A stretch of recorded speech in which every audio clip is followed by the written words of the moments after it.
The temple was fairly well hidden. It was overgrown with moss, small plants, and vines. As the old scriptures said, they were built to keep things in and out. He would only have to draw the symbol on the door, then he would be in, and the relic would be his. He would have to wait till midnight. Midnight would mark the longest and darkest night in years. A winter solstice with a new moon and the least amount of stars visible in the sky. If his dreams meant anything, it was then or never. He had read all the old scriptures, and if they were true, he would make himself a fortune. Maybe settle down somewhere isolated and alone with his family. The money anyone might give for this thing, he would be a rich man. The wind bit him through his leather cuirass, adding another layer of chill to the already cold winter night air. His puff of warm breath was pulled away and dispersed into the forest. The trees creaked as they strained to remain alive and unbroken in the winter breeze. The last rays of sunlight danced off the icicles and snow, creating a mirage of crystals and diamonds. There was not a sound to be heard but the calm and tranquil sound of the last birds chirping in the trees. Other than that, he was alone. He watched the last curve of the sun sink under a blanket of dark purple, orange, and pink clouds. He then turned the opposite direction and watched the first curve of the dark new moon rise. He needed to prepare. He had had the first dream 2 years ago. The darkness around him telling of riches and fame he would get from this one thing. He had first dismissed the dream, saying it was just that, a dream. He had for a year. It happened every night, showing him different things to help him get in and take it for himself. He didn't believe any of it was real. Until one day when he robbed the vaults of Erivale. It was a fairly easy break-in. He was able to get some gold, but then he saw the scrolls. He was drawn to them. He didn't know why, but he just was. He took one of them from its place on the shelves. It was fairly old and cracked, and the ink was very faded. But he could still read it fairly easily. And he recognized it almost instantly. It was a plan for a temple that he had seen in one of his dreams. And then something clicked in his mind. He looked at another scroll and another. He recognized the same plans, but this one had spells for keeping something contained. He ditched some of the gold and took whatever he could find on the temple.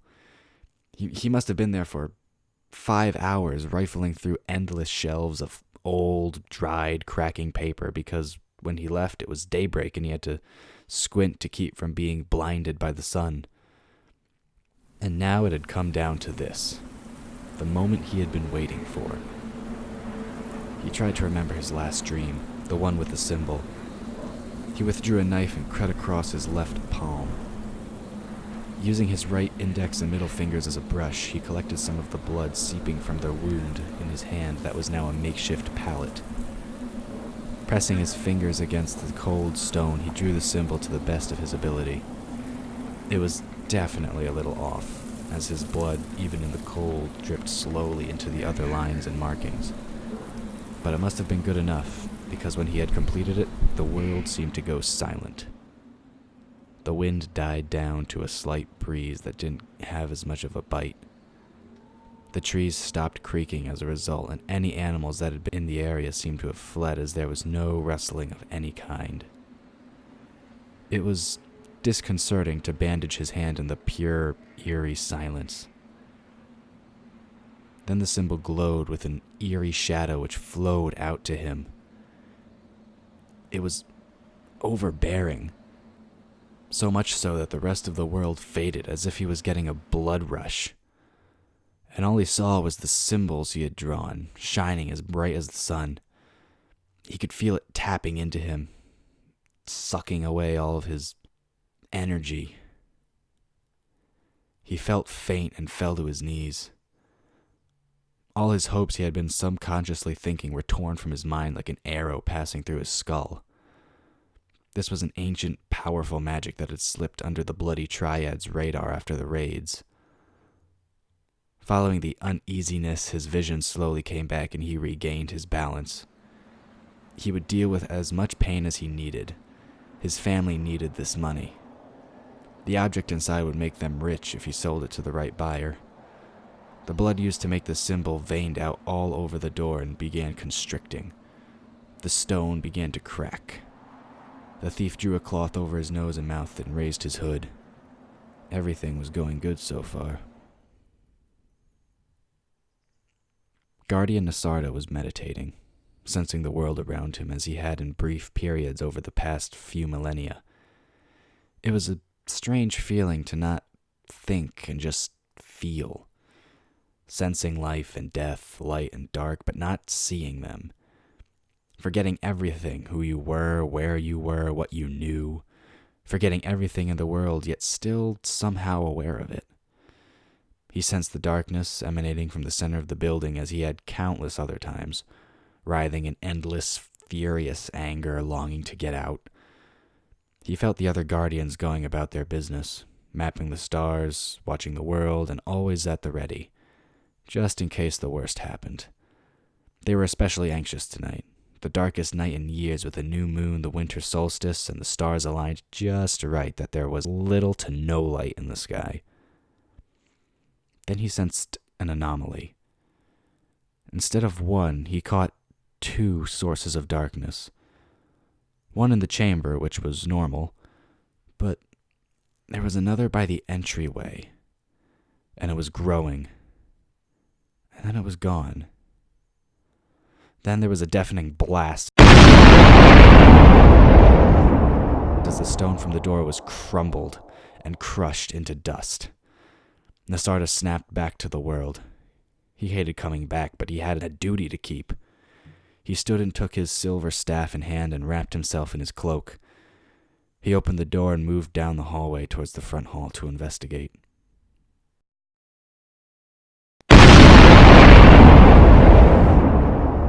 He couldn't believe it had actually worked. Sure, it was weird and his spine was still crawling from what he had witnessed, but at least it had worked. Feeling a wave of renewed energy, he sprinted for the doors he saw at the end of the hallway. He guessed he had only about 5 minutes to get in, get it, and get out before those in the temple found him there. They no doubt heard the massive explosion. He pushed his leg muscles as hard as they would go and slammed his entire weight into the large wooden doors and found them locked. He took a pick he had specially made and went to work. For such a strong bolt, it was a surprisingly easy pick. The guardians probably weren't expecting anyone to be able to get past the first stone doors. He felt the pins fall in place and he was in. Then he froze in awe. The room was huge, with a soaring ceiling that had a small window at the very top. However, it was covered in vines, so no light made it in. The roof was held up by 6 stone pillars that were also built into the wall. On each pillar was a torch with a strange purple flame, and each space of the wall had runes carved into them. He was able to translate some, like stay and yield, but the others were so old he couldn't translate. And in the middle of the room, on a pedestal, was the mask he had seen in his dreams. A pitch-black crystal mask in the shape of a skull with canines like a vampire and a pair of horns that jutted out of the forehead. The soulless eyes stared out with so much life it felt wrong. He walked towards it and was about to remove it from its place when he was attacked from behind. It was a feeble attack, but nonetheless painful. A fist was driven into his spine. His years of petty brawling and drunken bar fights helped him recover quickly. If he had an ounce of gold for every time he had gotten into a bar fight, he wouldn't be here. He turned and faced his opponent. This was not his first tangle with an elf and their fragile skeletal systems. He simply dodged their next attack, grabbed the back of their head, and smashed it into a wall. He heard the elf's skull split and watched him crumple to the floor. The fluid dripping from his eyes and nose clear with the occasional small red cloud. He couldn't stand the blood, so he turned to the mask once again and took it off its pedestal. It was a perfect piece of art. Not even the dwarves could do something as beautiful as this. It was perfectly smooth, not a single chip or crack in its surface. and for the substance and how thick it was, surprisingly lightweight. Maybe he could move his family out of the Inanua slums, move into a decent house and get his kids apprenticeships. Maybe even get a whole duck on the table for dinner. Then the mask started to glow. But not with a light. It glowed a dark shadow. Emanated, really. Actually, the more he looked at it, it seemed to be sucking all the light from the room and storing all of it in some sort of a pocket around him. It started to emanate a comforting heat, one he did not want to lose. And now the eyes started to glow. So bright, they almost seemed to catch fire. He heard a voice in his head getting louder and louder till it was a high-pitched squeal. But he didn't want to release the comforting heat. He took the cloth off from over his face, transfixed by the fiery eyes in the mask. Then he realized he wasn't moving on his own. He became frightened, unable to fight as he flipped it over, racing back to the heat every time his hand left it, the smooth surface. The torches around the room blared up, trying to take the place of the light that had been stolen. He raised the mask to his face, and with his delicate thief hands, placed it over his head. He felt a weird material grow from the mask and slip over the back of his head, latching it in place. Then the noise of the room, which had been building to a roar, suddenly stopped. There was a brief moment of peace. The kind of peace that's too good to be true.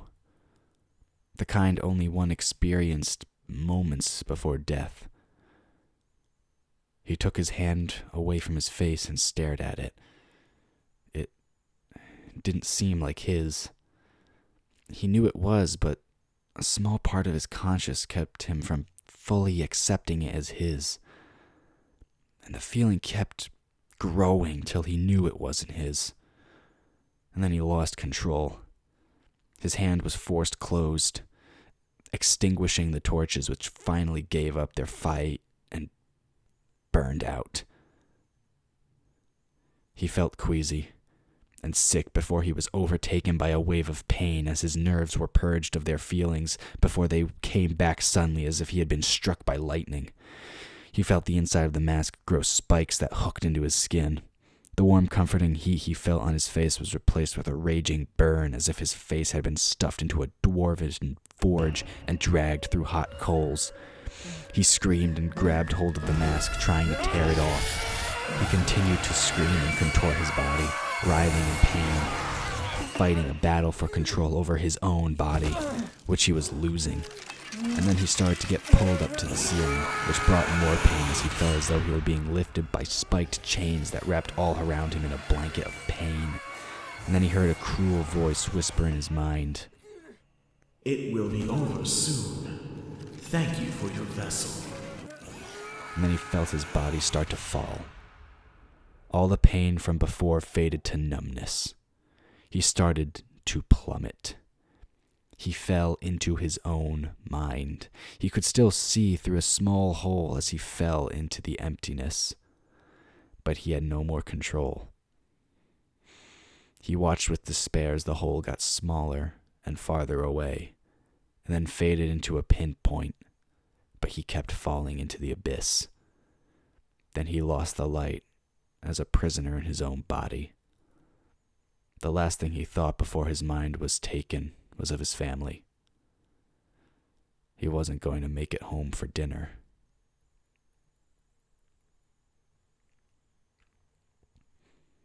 Nasarda saw it all unfold.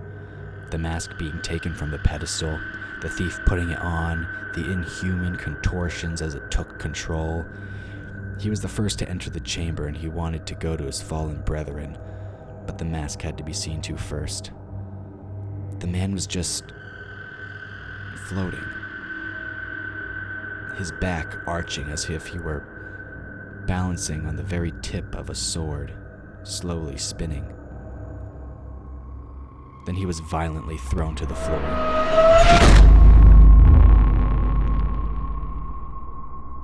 They weren't that high, yet the force of the impact was strong enough that the stone slab cracked and a large dent was left in the solid floor and shook the earthen foundations of the temple.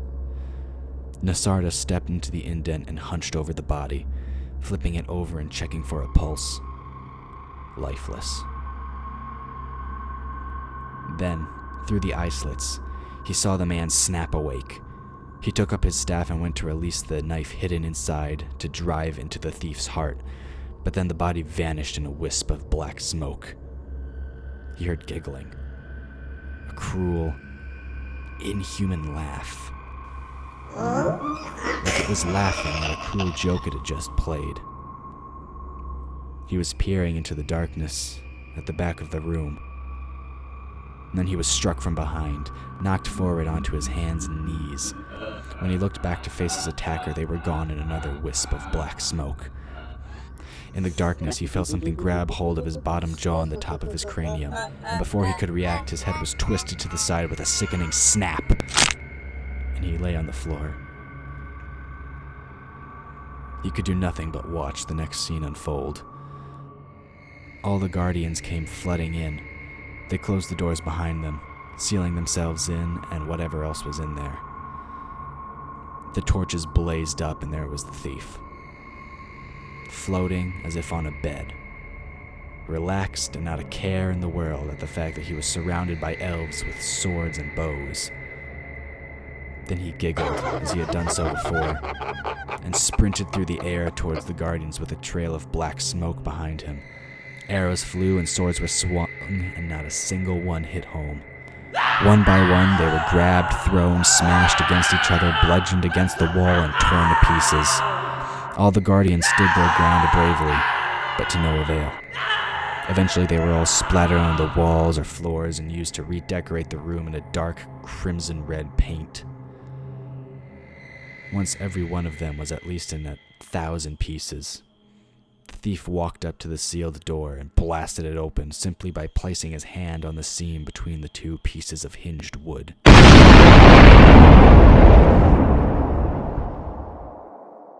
Any blood that was on his skin began to absorb into his body. He was just out the door when he turned around. Noticing Nasarda, he walked leisurely over to him and, while whistling, removed his cloak and wrapped it around himself.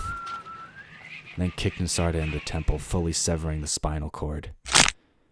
He walked out into the forest, paying no mind to the harsh cold of winter, and was lost in the vegetation. All that remained was the eerie tune he whistled. Soon that, too, was lost to the wind. Nasarda lay there, motionless. It was going to be slow and painful.